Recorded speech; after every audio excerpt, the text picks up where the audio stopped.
Hello dear aspirants, welcome back to voice of English.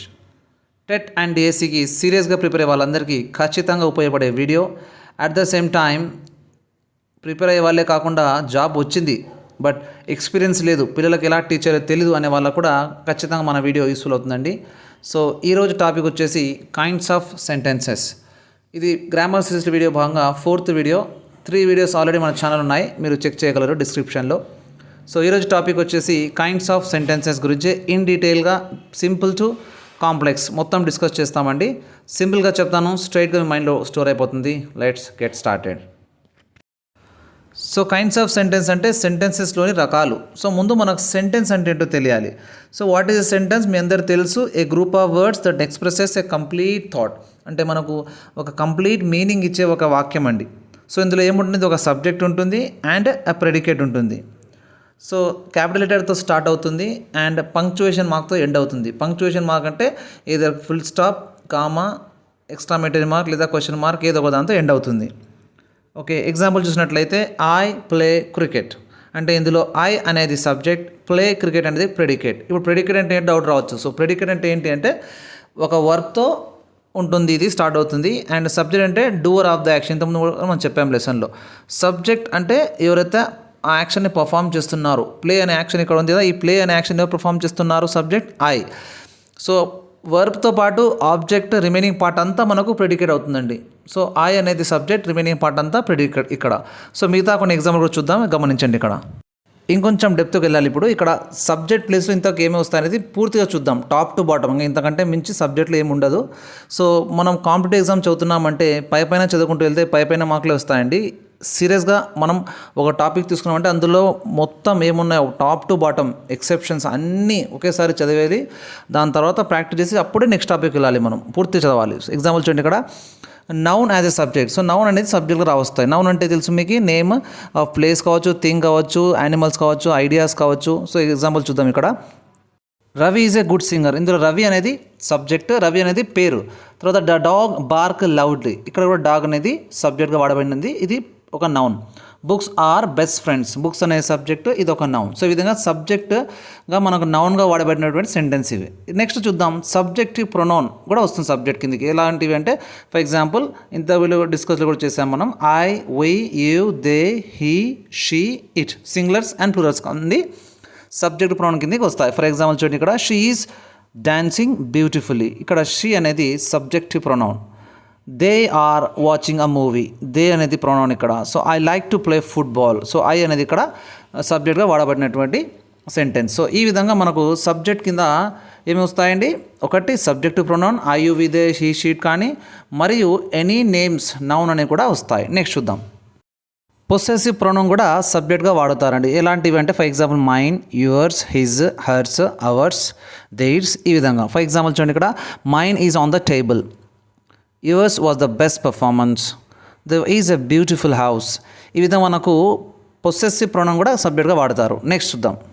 Next demonstrative pronoun కూడా సబ్జెక్ట్గా వాడతారు. For example this కానీ, that కానీ, these, those. ఈ విధంగా this is my pen, that looks very old. ఈ విధంగా మనకు డెమాన్స్ట్రేటివ్ ప్రొనౌన్ కూడా వాడతారు. నెక్స్ట్ చూద్దాం. తర్వాత అడ్జెక్టివ్స్ కూడా మనకు సబ్జెక్ట్గా వాడడం జరుగుతుంది. ఫర్ ఎగ్జాంపుల్ చూడండి, the rich, the poor, the Brave. ఇంకేదైనా క్వాలిటీ గురించి చెప్పేదాన్ని కూడా అడ్జెక్టివ్స్ వస్తాయి. సో అవన్నీ కూడా సబ్జెక్ట్ కింద వాడచ్చు. For example the rich should help the poor, the blind needs special care. ఈ విధంగా సబ్జెక్ట్స్ అనేవి మనకు అడ్జెక్టివ్స్ కూడా వచ్చేస్తాయి. నెక్స్ట్ చూద్దాం, జెరెంట్స్ కూడా మనకు సబ్జెక్ట్గా పనిచేస్తాయి. జెరెంట్ అంటే వర్బ్ ప్లస్ ఐఎన్జీ ఫామ్, అది నౌన్గా పనిచేస్తుంది, అది సబ్జెక్ట్గా వాడతారు. సో ఇక్కడ ఎగ్జాంపుల్ చూడొచ్చు, రీడింగ్ కానీ, స్విమ్మింగ్ కానీ, వాకింగ్ కానీ. సో టు ఇన్ఫినిటివ్ అంటే 2 + V1 ఫామ్, ఇవన్నీ కూడా సబ్జెక్ట్గా వాడతారు. To study regularly, to help others, to speak the truth. ఈ విధంగా మనకు ఇవి V1గా వాడడం జరుగుతుంది. అండ్ నెక్స్ట్ మనకు ఫ్రేజ్ అంటే మన గ్రూప్ ఆఫ్ వర్డ్స్ కలిపి కూడా ఒక సబ్జెక్ట్గా వాడతారు. The boy in the red shirt, basket of the train fruits, the girl with the long hair. ఈ విధంగా మనకు ఫ్రేజెస్ కూడా ఇందులో వస్తాయి. ఫర్దర్ వీడియోస్లో మళ్ళీ డిస్కస్ చేస్తామండి ఇన్ డీటెయిల్గా, ఇన్ డెప్త్గా జెరెంట్ గురించి, ఇన్ఫినిటివ్ గురించి, అడ్జెక్టివ్స్ గురించి, పార్ట్స్ ఆఫ్ స్పీచ్ అంతా గురించి మనం డిస్కస్ చేద్దాం తర్వాత. ఇప్పుడు మన ఈ టాపిక్లో వెళ్దాం. ఇప్పుడు next, so there are 4 types of sentences అండి. 4 రకాలు ఉంటాయి. ఒకటి డిక్లరేటివ్, తర్వాత ఇంప్యూరేటివ్, ఇంట్రాగేటివ్, ఎక్స్క్లమేటరీ అని. ఇది ఫంక్షన్ అండ్ మీనింగ్ కింద. ఇంకోటి స్ట్రక్చర్ మీద బేస్డ్ అయ్యి సింపుల్ సెంటెన్స్, కాంపౌండ్, కాంప్లెక్స్ అవి వేరే దాని స్ట్రక్చర్ ప్రకారం వస్తాయి. అది తర్వాత అక్కడ డిస్కస్ చేస్తాం. ఇప్పుడు ఈ 4 గురించి మనం ఇన్ డీటెయిల్గా డిస్కస్ చేద్దాం విత్ ఎగ్జాంపుల్స్తో. ఫస్ట్ డిక్లరేటివ్ సెంటెన్స్ గురించి చూద్దాం. A declarative sentence makes a statement of fact, opinion or idea. ఇది ఒక ఐడియా గురించి, ఒపీనియన్ గురించి లేదా ఏదైనా ఫ్యాక్ట్ గురించి చెప్పే ఒక జనరల్ సెంటెన్స్ అండి. ఇది ఫుల్ స్టాప్తో ఎండ్ అవుతుంది. అండ్ ఇందులో 2 టైప్స్ ఉంటాయి. ఒకటి అఫర్మేటివ్ సెంటెన్స్, ఇంకోటి నెగటివ్ సెంటెన్స్ అని అంటాం. అఫర్మేటివ్ అంటే nothing but positive sentence. So ఒకటి పాజిటివ్ ఉంటుంది, ఒకటి నెగిటివ్ ఉంటుంది ఖచ్చితంగా. ఇది స్ట్రక్చర్ వచ్చేసి మనకు సబ్జెక్ట్ ప్లస్ వర్బ్ ప్లస్ ఆబ్జెక్ట్తో ఉంటుంది. నథింగ్ బట్ సబ్జెక్ట్ అంటే ఇందాక డిస్కస్ చేసాం కదా ఇన్ డీటెయిల్గా సబ్జెక్ట్ ప్లేస్ ఏమొస్తాయని. సో ఆ సబ్జెక్ట్ అంటే డూవర్ ఆఫ్ ద యాక్షన్తో పాటు వర్బ్ ఖచ్చితంగా ఉంటుంది. సో వర్బ్ అంటే మీకు టక్కన గుర్తు రావాలి. మనం ఇంతకుముందు డిస్కస్ చేసాం. Be forms, do forms, have forms, main verbs and modal verbs ఇవన్నీ కూడా మనకు వర్బ్స్ కిందకి వస్తాయి. సో ఈ వర్బ్తో పాటు సబ్జెక్ట్ మనం ఇందాక డిస్కస్ చేసాం కదా, అవి 2 ఉంటే ఒక డిక్లరేటివ్ సెంటెన్స్ అండి సింపుల్గా. So let's see some examples అండి. నేను ఎగ్జాంపుల్ ఏ విధంగా డివైడ్ చేశానంటే be forms, do forms, have forms, modal verbs and main verbs లాగా వచ్చేలాగా వాటి ఎగ్జాంపులే తీసుకున్నానండి. ఎందుకంటే ఇవే తీసుకోవడం వల్ల మీకు ఏమవుతుందంటే ఇంకా బాగా స్టోర్ అవుతుంది మైండ్లో ఈ హెల్పింగ్ వర్బ్స్, మెయిన్ వర్బ్స్. దీనివల్ల మనం నెక్స్ట్ టెన్సెస్కి కానీ ఇంకో స్పీచ్ కానీ వాయిస్ కానీ ఇవి చెప్పడానికి మనకు చాలా హెల్ప్ఫుల్ అవుతాయండి. అందుకే సో బేసిక్ లేని వల్ల అన్నిటికీ ఉపయోగపడుతుందని నేను బేసిక్సే తీసుకుంటున్నాను. ఇక్కడ చూడండి, మీకు బీ ఫార్మ్స్ ఫస్ట్ చూడాలి. She is a teacher. దానికి నెగిటివ్ ఎలా మార్చాలి? She is not a teacher. I'm happy, I'm not happy. They are friends, they are not friends. Just verb పక్కన నాట్ పెట్టేస్తే అది నెగిటివ్ సెంటెన్స్గా మారిపోతుంది. ఇంకోటి డూ ఫార్మ్ చూడండి. I do my homework, I do not do my homework. She does her homework well, she doesn't do her work well. ఈ విధంగా మనకు షీ కానీ హీ కానీ ఇటు కానీ వస్తే డస్ వస్తుంది. ఎందుకంటే చెప్పాము కదా సింగులర్స్ అన్నీ కూడా ఎస్ రావాలి అండ్ ప్లూరల్ ఫార్మ్స్ అన్నీ కూడా I do, you do, we do, they do ఈ విధంగా. So next they do yoga every morning, they do not do yoga every morning. ఈ విధంగా నెగిటివ్ సెంటెన్సెస్ వస్తాయి. ఇది నేను ప్రజెంట్ టెన్స్గా తీసుకున్నాను. పాస్ట్ టెన్స్ అయితే కూడా same easy. She was a teacher వస్తుంది, అప్పుడు she was not a teacher, అంతే కదా. ఐఎమ్ హ్యాపీ అన్నప్పుడు ఐ వాజ్ హ్యాపీ వస్తుంది, ఐ వాజ్ నాట్ హ్యాపీ. ఈ విధంగా హెల్పింగ్ వర్బ్స్ పాస్ట్ టెన్స్లో. డూ పాస్ట్ టెన్స్ తీసుకున్నట్లయితే ఐ డిడ్ మై హోంవర్క్ అని వస్తుంది, అప్పుడు I did not do my homework వస్తుంది. షీ డిడ్ హర్ హోంవర్క్ వచ్చినప్పుడు she did not do her homework వస్తుంది. ఈ విధంగా మనకు పాస్ట్ టెన్స్లో, ప్రజెంట్ టెన్స్లో అఫర్మేటివ్ సెంటెన్స్ గురించి 2 టైప్స్ అయిపోయి. నెక్స్ట్ టైప్కి వెళ్దాం. నెక్స్ట్ ఆ విధంగా హ్యావ్ ఫార్మ్స్ చూడండి. హ్యావ్ అనేది మెయిన్ వర్బ్ వాడినప్పుడు I have a pen, I do not have a pen. She has a laptop, she doesn't have a laptop. We have many books, we do not have many books. ఈ విధంగా మనకు not add చేస్తూ వెళ్తే negative sentence. ఏదైనా పాజిటివ్గా subject plus verb ఉంటే అది positive sentence, అంతే సింపుల్. తర్వాత మెయిన్ వర్బ్స్ కొన్ని చూద్దాం. మెయిన్ వర్బ్ అంటే ఐ ప్లే క్రికెట్, దానికి negative I do not play cricket. She read books, she doesn't read books. Observe చేయాలి, కరెక్షన్ ఆఫ్ సెంటెన్స్ కూడా వస్తుంది. షీ, హీ, ఇట్ వచ్చినప్పుడు ఎస్ రావాలి. అండ్ నెగిటివ్గా మారుతున్నప్పుడు డజ్ వచ్చినప్పుడు ఆల్రెడీ ఇంకో ఎస్ రావాలి. షీ డజంట్ రీడ్స్ అని రాకూడదు, షీ డజంట్ రీడ్ అనాలి. ఆల్రెడీ ఎస్ వచ్చింది కాబట్టి ఇక్కడ ఇవన్నీ మాత్రమే వాడాలి. They watch TV, they do not watch TV. ఈ విధంగా మనకు సో నెగిటివ్గా మారంటే ఏం ఉపయోగపడుతుంది మనకు? హెల్పింగ్ వర్బ్ డూ అనే హెల్పింగ్ వర్బ్ ఉపయోగపడుతుంది. సో డూ ఫామ్ అనేది ఖచ్చితంగా నెగిటివ్స్ అనేది రాయడానికి ఉపయోగపడుతుంది అనేది మనం దీని ద్వారా నేర్చుకుంటున్నాం. నెక్స్ట్ మోడల్ వర్బ్స్ కూడా చూసేద్దామండి, అది కూడా అయిపోతుంది. మోడల్ వర్బ్స్తో కూడా ఎగ్జాంపుల్ చూసేద్దామండి. She can sing well, she cannot sing well. He will come tomorrow, he will not come tomorrow. We must follow the rules, we must not follow the rules. ఈ విధంగా మనకు సబ్జెక్ట్ వర్బ్ ఉండే sentence మనవన్నీ affirmative అవుతుంది, not పెట్టినవన్నీ కూడా negative sentence అవుతుంది. ఇదే అండి డిక్లరేటివ్ సెంటెన్స్ అంటే నథింగ్. సో డిక్లరేటివ్ సెంటెన్స్ అని తెలుసు కదా, ఒక ఫ్యాక్ట్ కానీ ఇన్ఫర్మేషన్ కానీ ఐడియా కానీ సబ్జెక్ట్ ప్లస్ వర్బ్తో ఉన్న సెంటెన్స్ అన్నీ కూడా డిక్లరేటివ్ ఉంటుంది. Next move on to the imperative sentences అండి. ఇంపరేటివ్ సెంటెన్సెస్ ఇవి అన్నీ కూడా మనకు రిక్వెస్ట్ని, కమాండ్ని, సజెషన్ని, ఇన్స్ట్రక్షన్ని, ప్రొహిబిషన్ని లేదా ప్రపోజల్ని తెలియజేసే అన్ని సెంటెన్సెస్ కూడా ఇంపరేటివ్ కేటగిరీలో వచ్చేస్తాయి. సో ఇంపరేటివ్ సెంటెన్సెస్కి డిక్లరేటివ్ సెంటెన్సెస్కి తేడా ఏంటి అంటే మెయిన్గా అక్కడ సబ్జెక్ట్ ప్లస్ వర్బ్ స్ట్రక్చర్తో ఉంటుంది. ఇక్కడ సబ్జెక్టే ఉండదు, డైరెక్ట్ వర్బ్తో స్టార్ట్ అవుతుంది. సో వర్బ్ అనేది ఇంపార్టెంట్ చెప్పాను కదా, వర్బ్ లేదే సెంటెన్స్ లేదు. సబ్జెక్ట్ లేకుండా కూడా ఇప్పుడు ఇక్కడ సెంటెన్స్ ఫామ్ చేయగలం, బట్ వర్బ్ లేకుంటే కుదరదు. సో వర్బ్ ఉంది, సబ్జెక్ట్ లేదు, బట్ లేకుండా కూడా మనం యూగా పరిగణిస్తాం. జనరల్గా ఇంప్లాయిడ్ సబ్జెక్ట్ అంటాము, అంటే యూగానే తీసుకోవాలి. ఇది ఫుల్ స్టాప్తో ఎండ్ అవుతుంది, లేదా కొన్నిసార్లు స్ట్రాంగ్ ఎమోషన్స్తో చెప్తే మనకు ఆశ్చర్యార్థకం ఎక్స్క్లమేటరీ మార్క్తో కూడా ఎండ్ అవుతుంది. ఎగ్జాంపుల్ చూద్దాం. ఇక్కడ కేటగిరీ వైజ్ మనం నేర్చుకుంటే మన మైండ్లో స్టోర్ అవుతుంది. అందుకే నేను డివైడ్ చేశాను. ఇక్కడ చూడండి, request, please help me with this, kindly give me some water, pass me the salt please, ఈ విధంగా రిక్వెస్ట్.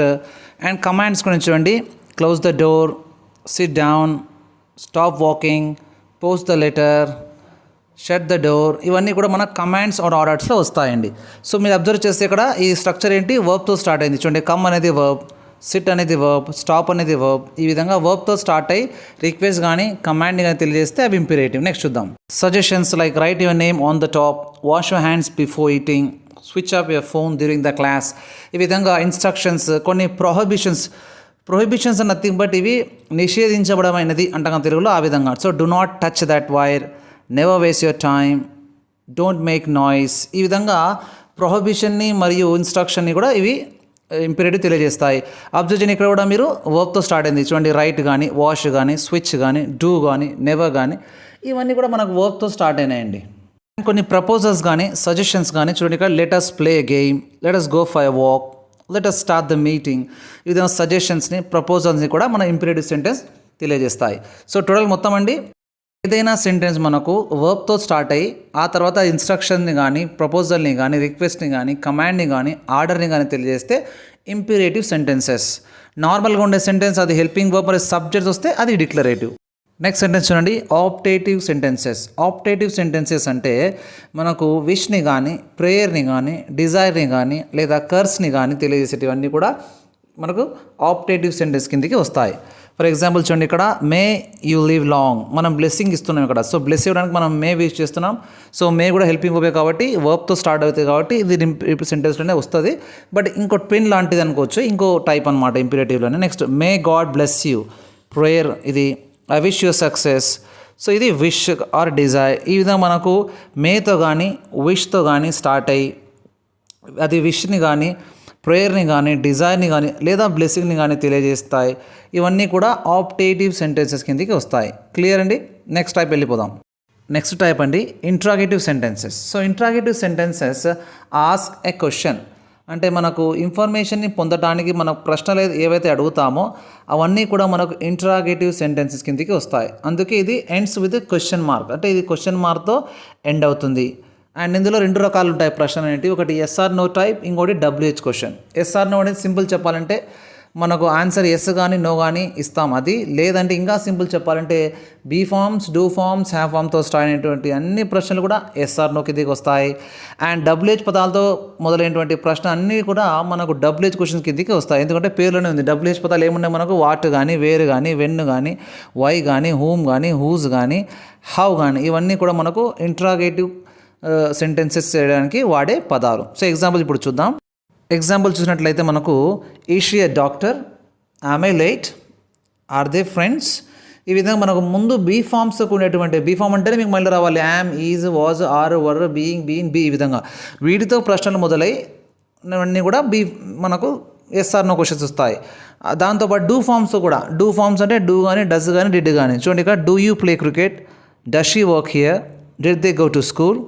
అంటే ఈ విధంగా మనకు ముందు హెల్పింగ్ వర్బ్ వస్తుంది, తర్వాత వెంటనే సబ్జెక్ట్ వస్తుంది. ఈ విధంగా స్టార్ట్ అయినటువంటి కూడా ప్రశ్నలు. At the same time ends with question mark ఉండేవి కూడా మనకు ప్రశ్నలుగా ఉంటాయి. నెక్స్ట్ టైప్ చూడాలి, మోడల్ వర్బ్స్తో కూడినటువంటి ప్రశ్నలు. Can you help me, will you come tomorrow, must we follow the rules. ఈ విధంగా ప్రశ్నలు అడిగేటువంటి అన్ని సెంటెన్స్ కూడా మనకు ఇంట్రాగేటివ్ సెంటెన్స్ వస్తాయి. ఇంట్రాగేటివ్ అంటేనే మనకు ప్రశ్న అడగడం, క్వశ్చన్ మార్క్తో ఎండ్ అవుతుంది. ఈ విధంగా మనం గుర్తుపెట్టుకోవాలి. నెక్స్ట్ కేటగిరీ ఇంట్రోగేటివ్లోనే ఇంకో టైప్ మనకు WH క్వశ్చన్స్. అంటే మనకు ఇన్ఫర్మేషన్ ఇస్తాం, ఎస్ గా నో కానీ చెప్పాం. For example what are you doing అంటే మనం ఎస్ గా నో అని అంటామా, అనలేం కదా. Where do you live, yes అంటామా, అనలేం కదా. నో కూడా అనలేం. సో ఈ విధంగా మనకు ఎస్ గా నో అనకుండా ఇన్ఫర్మేషన్ ఇచ్చేటివన్నీ కూడా WH questions. Or else WH start అన్నీ కూడా సింపుల్గా WH క్వశ్చన్సే. So for example when will the train arrive, who is knocking the door, whom did you met yesterday, which book do you like, why are you late, whose pen is this, how are you today. ఈ విధంగా మనకు WHతో start అయ్యేవన్నీ కూడా WH questions.